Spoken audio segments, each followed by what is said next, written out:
Two men, both victims of police misconduct. Together, they are owed tens of millions of dollars by the city of East Cleveland. But years after juries awarded those judgments, the city has not paid a penny. So why not? News 5 investigator Scott Knoll digs for answers right now. You've heard the expression wrong place, He just pulled me over.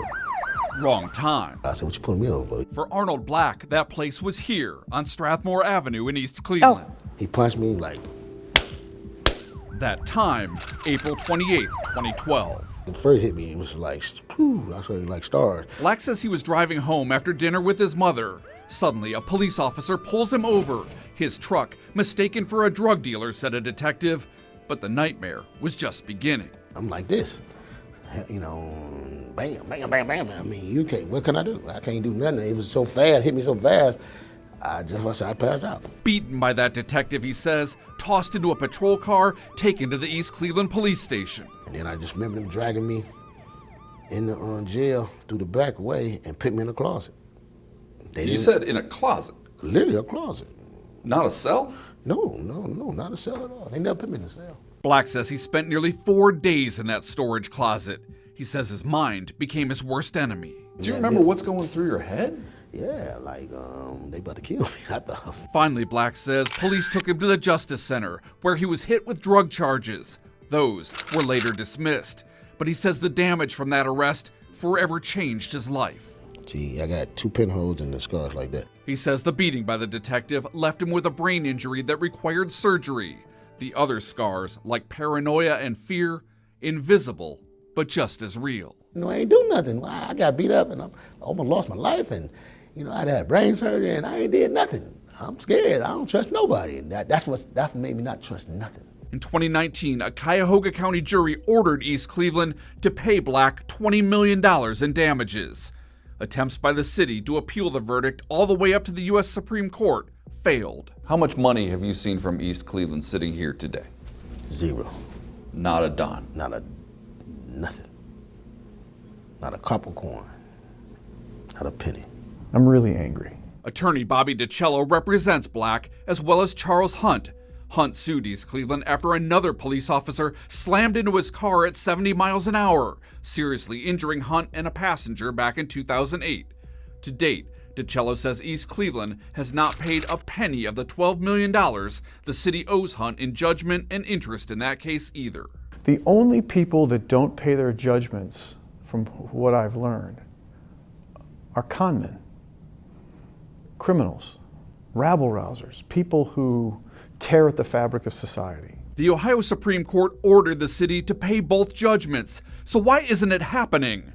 We tracked down East Cleveland's law director outside the courtroom, where the city's mayor had just been arraigned on a 16-count indictment tied to crimes investigators say he committed in office. We've been in fiscal emergency, and we really don't have control over our own finances. It's true, East Cleveland has been under state fiscal emergency since 2012.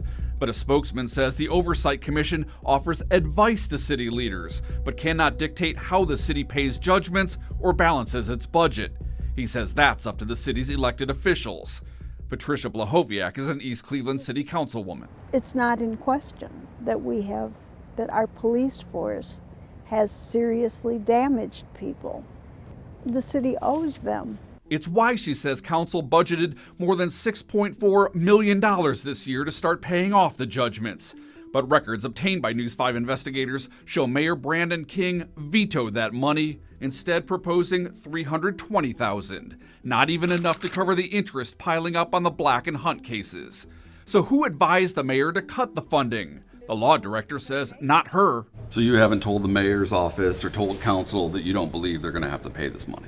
Absolutely, except during the course of whatever was in my case status reports. You go by that. That's the extent of my interaction with council or with the fiscal commission. Or was it? Look at this February 2023 email from the law director. It's addressed to the mayor, members of council, and the fiscal commission. In it, Willa Hemmons writes the city should appropriate $25,000 a year for 10 years. And another $100,000 in interest to cover the Hunt case. In other words, a total of $350,000. just days after the state Supreme Court ordered the city to pay Hunt more than $12 million. Leadership has acted like the law does not apply to them for decades. And it's not funny anymore. DiCello went back to court, getting subpoenas for city leaders, hoping to figure out what's stopping his clients from getting the money juries said they deserve. It's very clear. The city of East Cleveland is not going anywhere.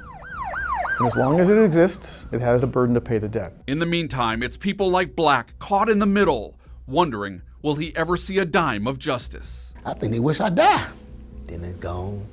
That case gone. Literally, they wishing I die before this can go away. Blahoviak, the councilwoman, admits she's not sure where the city would get the money to pay the judgments.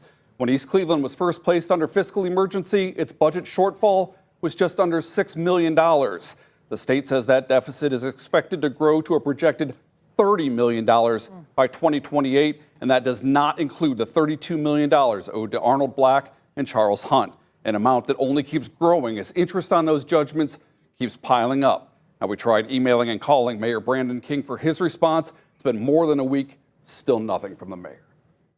Wow. We know you'll stay on it for us. Absolutely. Scott, thank you.